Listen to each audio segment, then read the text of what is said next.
तो शुरुआत इस वक्त की बड़ी खबर के साथ कर रहे हैं। हल्द्वानी का मास्टरमाइंड, हल्द्वानी हिंसा का मास्टरमाइंड गिरफ्तार कर लिया गया है। दिल्ली से गिरफ्तारी हुई है। 15 दिनों से फरार चल रहा था मुख्य साजिशकर्ता, वो शख्स जिसने इस पूरी की पूरी जो हिंसा थी इसकी प्लानिंग रची थी। यह माना जाता है कि सीधे सीधे जो हाथ था वो अब्दुल मलिक का था। यह बड़ी गिरफ्तारी हुई है। अब वो तमाम सवाल जिनके जवाब तलाशे जा रहे थे कि आखिर कब कौन कैसे शामिल था, किस तरह से लोगों को भड़काया गया, वो बहुत सारे ऐसे सवाल हैं जिनके जवाब मिलना शुरू होंगे। आपको बताएं कि अब्दुल मलिक और उसकी पत्नी सहित 6 लोगों के खिलाफ धोखाधड़ी और आपराधिक साजिश रचने का केस दर्ज किया गया था। लगातार पुलिस की ओर से ढूंढा जा रहा था और दिल्ली से गिरफ्तारी हुई है अब्दुल मलिक की। तो हिंसा में शामिल गुनहगारों के ऊपर एक एक करके कार्रवाई चल रही है और अब देखिए जो मास्टरमाइंड है पूरी हिंसा का उसको अरेस्ट कर लिया गया है। तस्वीरें टीवी स्क्रीन पर है आपके। देखिए किस तरीके से ये वही शख्स है जो उस वक्त लोगों को भड़का रहा था, बात कर रहा था। सीधे रुक करते हैं लोमस का। लोमस, अब ये अरेस्ट हो चुका है, लेकिन अब दरअसल सवाल ये भी है कि जो गुनहगार थे उनको पकड़ा तो जा रहा है, कार्रवाई और कितनी आगे बढ़ेगी अभी, क्योंकि इनके फैमिली मेंबर्स भी इन्वॉल्व थे इसमें। बिल्कुल अनामिका, आपने देखा होगा कि किस तरीके से जो 8 तारीख को हिंसा हुई हल्द्वानी में और कहीं ना कहीं कई लोगों के घर जले और उस घर जलाने के पीछे जो लोग थे अभी भी फरार है। हालांकि मास्टरमाइंड जो था अब्दुल मलिक उसको दिल्ली से गिरफ्तार कर लिया गया, लेकिन जो कई लोग थे इसके जो साथी थे वो अभी भी फरार चल रहे हैं। अब देखने वाली बात होगी जब अब्दुल मलिक से देहरादून की पुलिस पूछताछ करेगी रिमांड में लेकर के, क्या जानकारी निकल के सामने आती है, क्योंकि कहा जा रहा है कि कई और साथी अभी भी फरार चल रहे हैं। लगभग 9 के करीब इसके जो साथी हैं वो फरार चल रहे हैं और लगातार जिस तरीके से हिंसा फैलाई गई, जिस तरीके से लोगों को भड़काया गया और जिस तरीके से जो वहां के तमाम जनता को परेशानी में डाला गया, उसके पीछे जो लोग थे उनको तलाशने का काम लगातार ही देहरादून की पुलिस कर रही है। और लगातार ही देहरादून की पुलिस 15 दिनों से अब्दुल मलिक की तलाश कर रही थी और आज जाकर के अब्दुल मलिक को गिरफ्तार कर लिया गया है। दिल्ली में कहां से और कैसे गिरफ्तारी की गई है, जरा अगर कोई जानकारी आपके पास हो।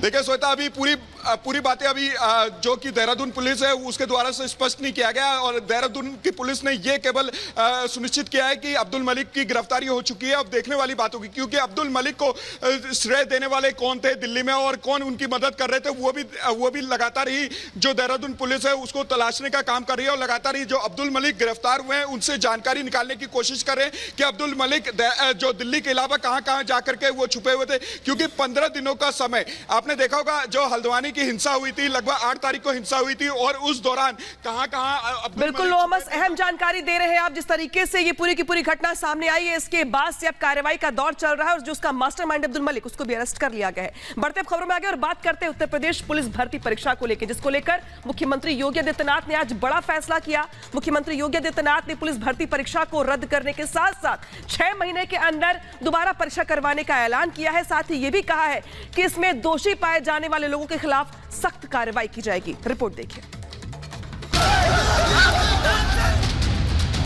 मुख्यमंत्री जी को बहुत बहुत धन्यवाद। ये छात्रों की जीत है। बहुत बहुत धन्यवाद बोलेंगे मुख्यमंत्री जी को। जिस परीक्षा को रद्द करने के लिए उत्तर प्रदेश के हजारों अभ्यर्थियों ने सड़क पर उतरकर हंगामा कर विरोध दर्ज किया, नकल माफियाओं के खिलाफ एक्शन लेने की मांग की, उस मांग को मानते हुए मुख्यमंत्री योगी आदित्यनाथ ने 48 लाख अभ्यर्थियों को राहत दी।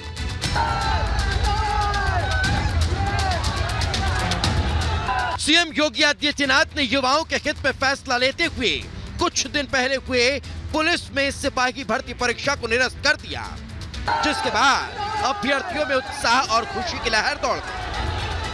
मुख्यमंत्री जी को बहुत बहुत धन्यवाद, भर्ती बोर्ड को बहुत बहुत धन्यवाद जो हम जैसे लाखों विद्यार्थियों का समर्थन दिया।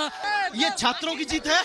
ये नकल माफियाओं के खिलाफ, भ्रष्टाचारियों के खिलाफ सरकार का एक बहुत अच्छा फैसला है। बहुत बहुत धन्यवाद बोलेंगे मुख्यमंत्री जी को। इस समय छात्रों की बहुत बड़ी जीत हुई है और माननीय मुख्यमंत्री जी के संज्ञान में जो बात आई है, उन्होंने एक कठोर निर्णय लिया है कि 6 महीने के अंदर फिर से एग्जाम कंडक्ट करवाया जाएगा और लड़कियों के भविष्य के साथ कोई खिलवाड़ नहीं होगा।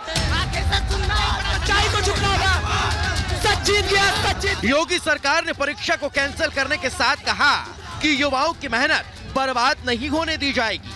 साथ ही ये भी कहा कि 17 और 18 फरवरी को 4 पाली में हुए सभी पेपर कैंसिल किए जाते हैं।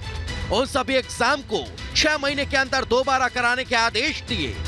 इसके साथ ही नकल माफिया के खिलाफ भर्ती बोर्ड को एफआईआर दर्ज करने को कहा। पूरे मामले में एसटीएफ को जांच सौंपी। जांच में जो भी अधिकारी दोषी पाए जाएंगे उनको सस्पेंड करने के साथ विभागीय जांच के भी आदेश दे दिए गए।